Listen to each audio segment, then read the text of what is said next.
Greg Simmons is a researcher at the Institute for Russian and Eurasian Studies in Uppsala, Sweden, who joins us.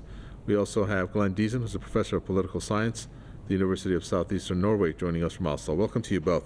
So Greg Simmons, if I may ask you to put on your military cap and try to figure out for us what is going on with these strikes that Russia has executed on Kiev, which has increased in the number of instances it is targeting Kiev, and at the same time having Ukraine to have, I guess, repelled many of the projectiles, as I just read in the news, that came from Russia.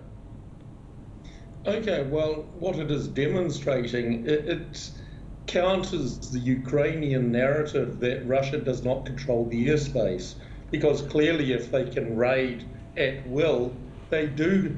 Russia controls the airspace. Now, what it'll be doing now, if I was Russia, I would be taking out those areas which are critical to this theoretical Ukrainian offensive that is meant to be coming soon. So weapons depots, supply depots, concentrations of troops, communications, that is not only digital communications but road, rail, these kinds of things which would facilitate Ukraine's much vaunted and promised offensive. What do you make, Glenn Diesen, of the fact that the Ukrainian president has to travel to the UK, for example, and get and make requests for military equipment, which I guess the UK has promised that's going to provide it these long-range missiles, not yet, but in the coming months. But the fact that he has to travel to get the military equipment to Europe, what's your take on it? Well, I think this is one of Zelensky's strengths. He's been his former profession, obviously being an actor. He's also good at appealing to Western audiences. He's been quite active. I mean, the amount of time he spent speaking to various parliaments and Eurovision, like whoever he's speaking to, he's been quite good at reaching out, and this puts pressure on governments also, because we've been ramping up this anti-Russian rhetoric for so long that if it comes there's greater pressure, of course, to give weapons. And as Ukraine is preparing this offensive of theirs, they obviously need much more weapon, because Russia has profoundly degraded their military capabilities. That is, knocked out a lot of most of their air defenses. We've seen over the past 2 weeks especially, how the weapons depots across Ukraine have been struck, and so I think that they need much more weapons, but also heavier weapons, because in the West there's been some concern about escalating. However, we see now this slow incrementalism where the British, and then probably followed by the French, are prepared to escalate further, because the closer Ukraine comes to a defeat, the more Zelensky will go to these Western capitals and he will receive heavier and heavier weapons with longer range. And this is taking us one step at a time closer effectively to a nuclear exchange.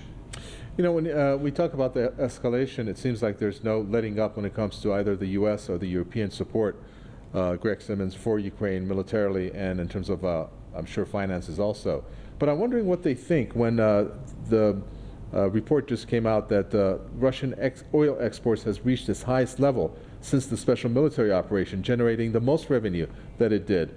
Well, this, I'm guessing this shows that Russia can continue this war. What are they thinking, you think? Well, the Europeans do not have any original thoughts of their own. They do whatever Washington tells them. And I mean, this is clear from the very beginning with all these different sanctions and what not to do. I mean, not only are we talking about an increase of these Russian oil exports, but also, I mean, this destruction of their own economies. I mean, you had this stupid comment from Burrell, the originator of this garden concept, who recently said that to block those Indian exports of Russian oil to Europe. So, I mean, they are prepared to destroy themselves for the US, because this is what it's about. This is not about Europe. It's not about Ukraine. It's about US global hegemony. All right, and finally, the way that this war is progressing, it doesn't seem like either side is going to let up. There's a supposed summer, I guess, counteroffensive, if you want to call it, coming from Ukraine. Glenn Deason, what are we looking at where there's a breaking point that may be achieved here, where one or the other side is going to say, okay, enough is enough, and let's get down to talks? Well, that's the big question, because so far this has become an all or nothing war. I mean, for Russia, they consider this to be an existential threat, much like if, for the Americans, if the Russians would establish themselves in Mexico, it simply threatens their existence. So they will never be able to step down from this unless they get some deals with NATO. That would be the main thing to negotiate to. Have some agreement on ending the NATO expansionism. But beyond that, I think the Ukrainians have also locked themselves, at least Zelensky rhetorically, into no compromise at all. So it's very absolute positions, and the West also doesn't seem willing to let Ukraine fail, hence breaking every red line and being prepared to send heavier and heavier weapons. So I think it will.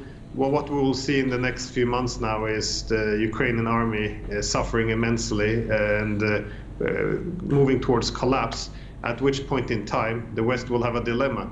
Do we send in our own troops? Do we send a much more heavy weapon in which we're in a direct war with the Russians?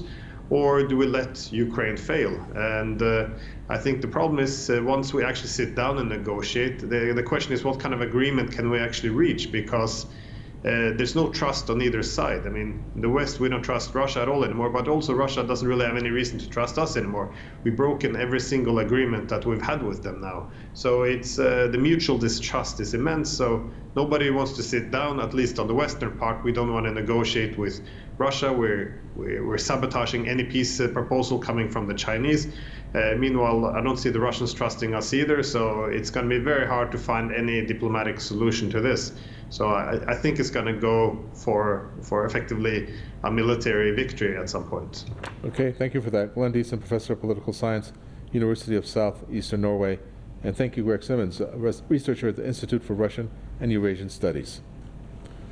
And with that, we come to an end for this edition of the News Review. Thanks for tuning in.